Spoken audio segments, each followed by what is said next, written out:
علیکم عزیز طلباء طالبات، آج ہم جو ہیں وہ نظم پڑھنے جا رہے ہیں اونٹ کی شادی۔ اونٹ کی شادی جو ہے وہ دلاور فگار نے اس نظم کو لکھا ہے، اور اس میں جو ہے وہ مزاحیہ ادب کے ذریعے جو ہے وہ مزاحیہ شاعری کی ہے، اور معاشرے کے جو ہے وہ مختلف پہلوؤں کو اجاگر کیا ہے۔ شاعر طنز و مزاح کے ذریعے شادی کے دن دولہے کے متعلق اپنے جذبات کا اظہار کرتے ہیں، اور کہتے ہیں کہ انہیں اخبار کے ذریعے سے علم ہوا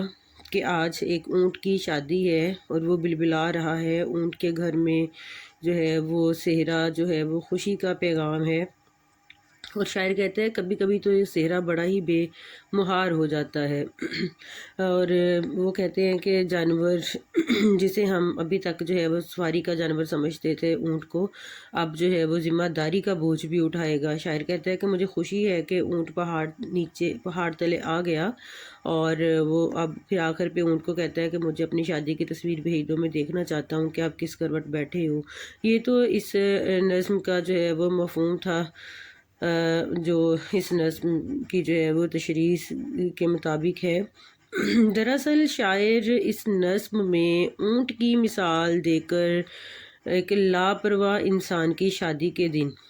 خوشی کی جو کیفیت ہوتی ہے اس کو بیان کرتا ہے کہ شادی کے بعد ذمہ داریوں کا بوجھ اس پر بڑھ جائے گا، اور وہ اسی فکر مندی کی حالت کو جو ہے وہ دلاور فگار نے مزاحیہ انداز میں بیان کیا ہے۔ جی، اس نظم کا پہلا شعر ہے: نیا یہ آج کے پرچے نے گل کھلایا ہے، کہ صحرا باندھ کے ایک اونٹ بلبلایا ہے۔ اس جو ہے وہ شعر میں شاعر کہتا ہے کہ آج کے اخبار سے ایک نئی خبر ملی ہے، اور یہ خبر ہے کہ اونٹ کی شادی ہو رہی ہے۔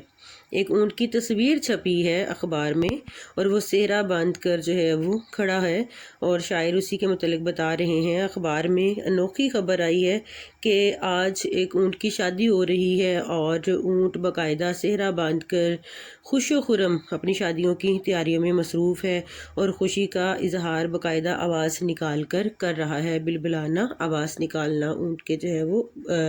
آواز نکالنے کی اونٹ کی آواز کو کہتے ہیں۔ تو شاعر جو ہے وہ مزاحیہ شاعری کے ذریعے اخبار میں چھپنے والی اونٹ کی صحرا باندھ کر چھپنے والی تصویر کو بیان کرتے ہیں۔ وہ کہتے ہیں کہ یہ انوکھی خبر ہے، آج سے پہلے ایسی کہانیاں تو سنی تھی، لیکن حقیقت میں جو ہے وہ اس طرح کی شادیاں نہیں دیکھی تھی، لیکن آج جو ہے یہ افسانے ہمارے سامنے آ گئے ہیں، اور ہم نے دیکھا ہے کہ ایک اونٹ جو ہے وہ صحرا باندھ کر بلبلا رہا ہے، اپنے منہ سے جو ہے وہ طرح طرح کی آوازیں نکال رہا ہے، اور اس کی خوشی کا کوئی ٹھکانہ نہیں ہے۔ دوسرا جو ہے وہ اس کا شعر ہے: جی، شتر کے گھر میں پیامے بہار ہے صحرا، کبھی کبھی تو بڑا بے مہار ہے صحرا۔ اس جو ہے وہ شعر میں شاعر کہتا ہے، اس شعر میں شاعر اونٹ کی شادی کو بیان کرتا ہے، اور کہتا ہے کہ اونٹ کے گھر میں صحرا جو ہے وہ ایک شادی کا پیغام ہے۔ صحرا جو ہے وہ دو طرح سے لیا جاتا ہے، ایک تو شادیوں پر گانے والے گیت کی ایک قسم ہے صحرا، اور دوسرا جو ہے وہ صحرا وہ جو پھولوں کی لڑیاں دولہا اپنے چہرے پر لٹکاتا ہے، اور وہ کہتا ہے کہ اونٹ اپنی شادی سے بہت خوش ہے۔ کبھی کبھی تو اونٹ بڑا بے مہار ہو جاتا ہے، یعنی یہ صحرا بعض اوقات قابو میں نہیں رہتا۔ صحرا باندھنے والا بعض اوقات بہت زیادہ من مرضی کے رویے کا مظاہرہ کرتا ہے، یعنی خوشی میں انسان اپنی حد سے تجاوز کر جاتا ہے۔ خوشی کے شادیانے اس کے جذبات مسرت کو بڑھا دیتے ہیں۔ ایک قسم کا شاعر جو ہے وہ طنزیہ بھی جو ہے وہ بیان کرتا ہے کہ بعض دفعہ وہ جذبات جو ہمارے لیے باعث رحمت ہوتے ہیں، ہم جو ہیں وہ اپنی من مرضیوں کے ذریعے ان جذبات کا بڑا غلط استعمال کرتے ہیں، جیسے خوشی کے موقع پر جو ہے وہ بے جا رسم و رواج اور جو ہے وہ اس طرح کا دکھاوا وغیرہ کر کے ہم اپنی ان خوشیوں کو بگاڑ لیتے ہیں۔ تیسرے شعر ہے: جی، میرے بننے کو مبارک یہ خوشگوار گھڑی، کہ سر کا درد بڑھا ناک میں نکیل پڑی۔ شاعر اس شعر میں شادی کے روز دولہے کو مبارکباد دے رہے ہیں کہ میرے دولہے میاں کو یعنی اونٹ کو یہ خوشگوار گھڑی، یہ خوبصورت گھڑی مبارک ہو کہ اس کی شادی کے بعد اب ذمہ داریوں کا بوجھ اس کے سر پر آ جائے گا۔ ظاہر ہے خوشی کا موقع ہے، ہر کوئی مبارکباد دے رہا ہے، ہر طرف سے مبارکباد کی آوازیں آ رہی ہیں۔ جو بھی آنے والا ہے وہ دولہے کو مبارکباد دیتا ہے اس کی شادی کے لیے، اس کی نئی زندگی کے آغاز کے لیے۔ اور شاعر بھی اونٹ کو مبارکباد دے رہا ہے اور ساتھ میں یہ بھی کہہ رہا ہے کہ اب اس پر ذمہ داریوں کا بوجھ آ جائے گا، اس کی آوارگی کے دن ختم ہو جائیں گے اور اب شادی کے بعد ذمہ داریاں اور فرائض اس کی آزادی کو محدود کر دیں گے۔ جی چوتھا شعر ہے جی، سمجھ لیا تھا جسے جانور سواری کا، وہ اونٹ بوجھ اٹھائے گا ذمہ داری کا۔ شاعر اس شعر میں کہتا ہے کہ میں نے سواری کا جانور سمجھ کر، جسے سواری کا جانور سمجھ کر جسے میں نے جو ہے وہ کہا تھا کہ شاید یہ کوئی ذمہ داری نہیں اٹھا سکتا، لیکن اب وہ اونٹ ذمہ داری کا بوجھ اٹھائے گا۔ یعنی کل تک جو شخص محض آزادی اور اپنی لاپرواہ زندگی گزار رہا تھا، اب اس کے سر پر گھر سنبھالنے کی ذمہ داری کا بوجھ آ گیا ہے۔ دراصل شاعر جو ہے وہ کہتا ہے کہ اونٹ جو کہ ایک ایسا جانور ہے جو کہ صرف بوجھ اٹھانے کے کام آتا ہے، ہم اسے جو ہے وہ بوجھ اٹھانے والا ہی جانور سمجھتے ہیں، صحرائی جانور ہوتا ہے اور دور دراز علاقوں تک سفر کر سکتا ہے بنا رکے، لیکن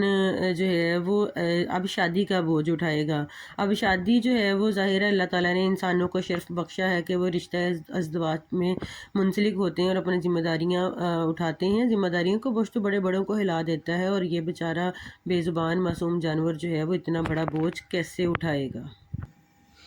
پانچواں شعر ہے جی، میاں شتر کو مبارک یہ رشتہ شادی، اسی کو کہتے ہیں اردو میں قید آزادی۔ اس شعر میں شاعر اونٹ کو مبارکباد بھی دیتے ہیں اور ساتھ میں جو ہے وہ یہ بھی بتاتے ہیں کہ دراصل اردو میں جو ہے وہ اس شادی کو قید آزادی ہی کہتے ہیں کہ تب آزادی کے دن جو ہیں وہ ختم ہو جاتے ہیں۔ وہ ان کو بتاتے ہیں کہ اب تمہاری آزادی کے دن ختم ہو چکے ہیں، اب جو ہے وہ لاپرواہی اور بے فکری والی زندگی ختم ہو گئی ہے، گھر سنبھالنے کی فکر اور سوچ اور عادات کا انداز جو ہے وہ اب تمہارے بدل جائے گا۔ دراصل شاعر جو ہے وہ اونٹ کو اب اس کی آنے والی زندگی کے بارے میں آگاہ کرتا ہے اور اس کو آنے والی جو ہے وہ شادی کے بعد کی زندگیوں کے جھمیلوں سے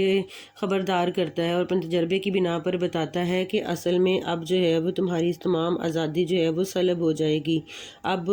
جو ہے وہ تمہاری آزادی کے دن ختم ہو چکے ہیں، کیونکہ شادی کے بعد عموماً لوگ اپنی مرضی سے زندگی نہیں گزار سکتے جیسا کہ شادی سے پہلے گزار سکتے ہیں، کیونکہ پھر اسے جو ہے وہ اپنے شریک حیات کی پسند اور ناپسند کا خیال اور مرضی کا خیال بھی رکھنا پڑتا ہے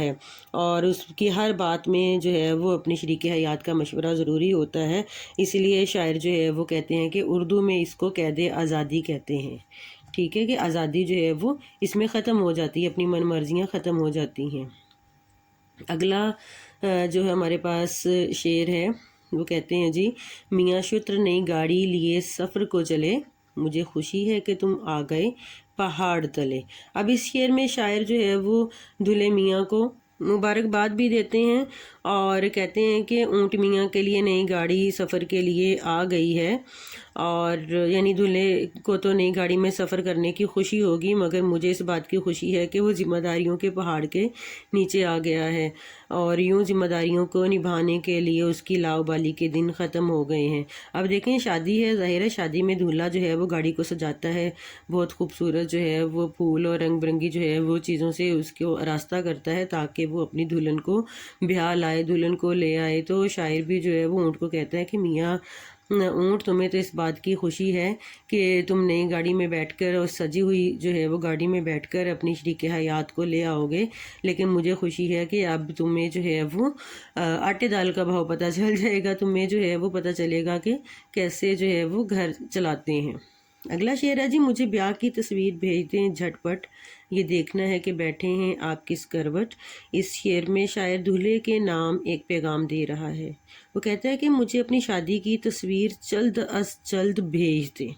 کیونکہ میں دیکھنا چاہتا ہوں کہ اب شادی کے بعد آپ کی صورتحال کیا ہے۔ شاعر یہ جاننا چاہتا ہے کہ شادی کے بعد ذمہ داریوں کو بوجھ بڑھ جانے سے آپ کی صورتحال کیا ہو گئی ہے، فرائض کی ادائیگی کے فکر نے کس رخ سے اثر ڈالا ہے، اب آپ کی حالت جو ہے وہ کیا ہو گئی ہے۔ کلیات دلاور فغار